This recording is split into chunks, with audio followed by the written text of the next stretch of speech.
বন্ধুরা, এই চাদরটা ছেঁড়া চাদর, তো এই রকম ছেঁড়া চাদর ফেলে দেবে না। এই চাদর দিয়ে অনেক কিছু করা যায়। তো আমি কি করব সেটা তোমরা দেখো। খুব মানে প্রয়োজনীয় জিনিস এটা দিয়ে হবে। চাদরটা এই আমি 2 ভাঁজ করলাম, এবারে এটা আমি 4 ভাঁজ করব। এই 4 ভাঁজ হলো, এবারে আরও 2 ভাঁজ করছি।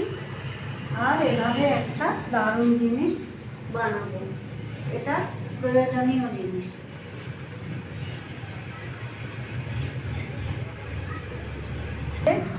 আমি সুতো করালাম, এবারে এটাকে আমি সেলাই করব।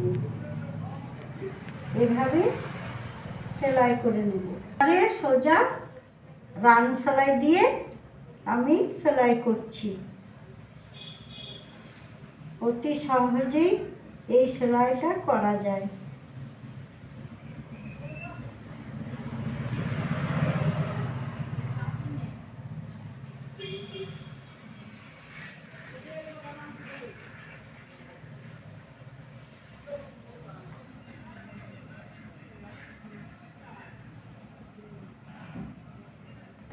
আমি কি বানাচ্ছি, এটা অনেক কাজের জিনিস।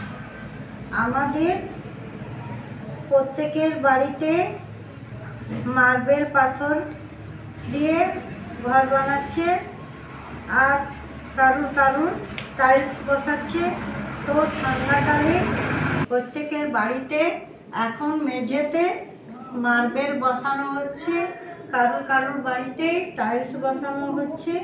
তো এই ঠান্ডাকালে ভীষণ ঠান্ডা, তো তাই এইভাবে যদি আমরা বানিয়ে রান্নাঘরে রাখি, পা রাখাও যাবে, তারপরে বসাও যাবে। আর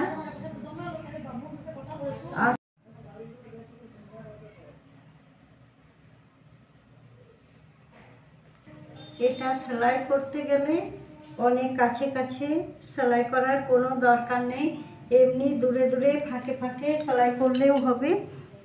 আর অল্প সময়ের মধ্যেই হয়ে যাবে, কোনো সমস্যা হবে না।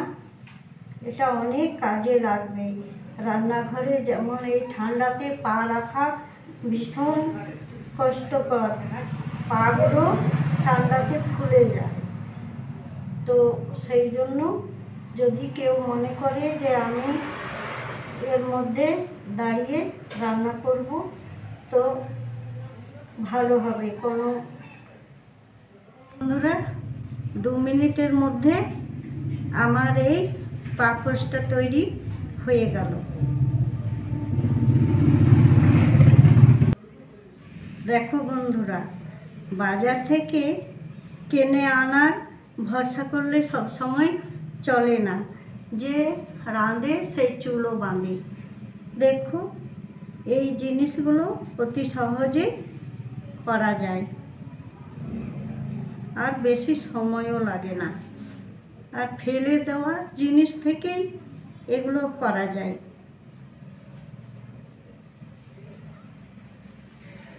চাদর ছেঁড়াটা কি এমন কাজে লাগতো, কিন্তু একটা সুন্দর কাজে লাগবে। এই ঠান্ডাকালে রান্নাঘরে এমনি খালি পায়ে থাকলে পায়ের আঙুলগুলো ফুলে যায়। তো এর পাগুলো ফুলে যায়, লাল লাল হয়ে যায়, আর তলাটা শক্ত হয়ে ব্যথা করে। তো যদি এই পাপোশের ওপরে পা রাখা হয় তাহলে ফুলবে না, আর পায়ে ব্যথাও হবে না।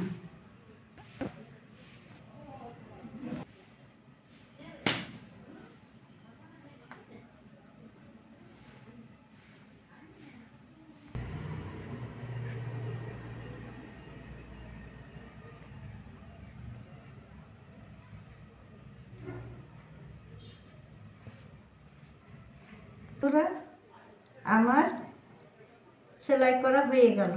কত সহজে অল্প সময়ের মধ্যেই হয়ে গেল।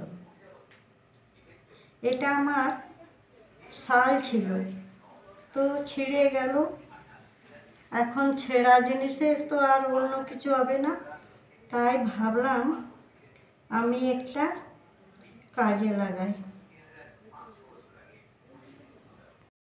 এটা আমার সেলাই হয়ে গেল।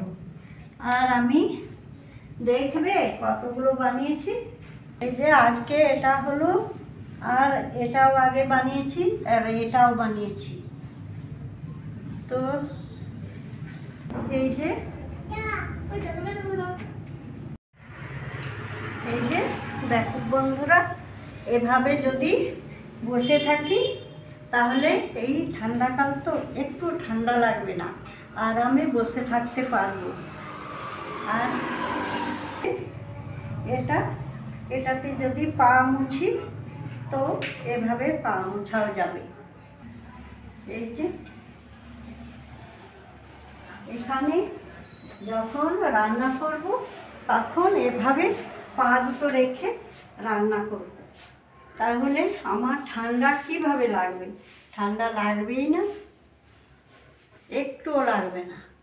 তাহলে মানুষ যদি চেষ্টা করে অনেক কিছু করতে পারে, আর অতি সহজেই পারে। আমার ভিডিওটা যদি তোমাদের ভালো লাগে তাহলে লাইক কমেন্ট করবে আর সাবস্ক্রাইব করে দেবে। তোমাদের যদি ভালো লেগে থাকে তাহলে তোমরা নিজেরাও এভাবে বানাবে, অতি সহজেই হবে। ইচ্ছে থাকলে মানুষ অনেক কিছুই করতে পারে।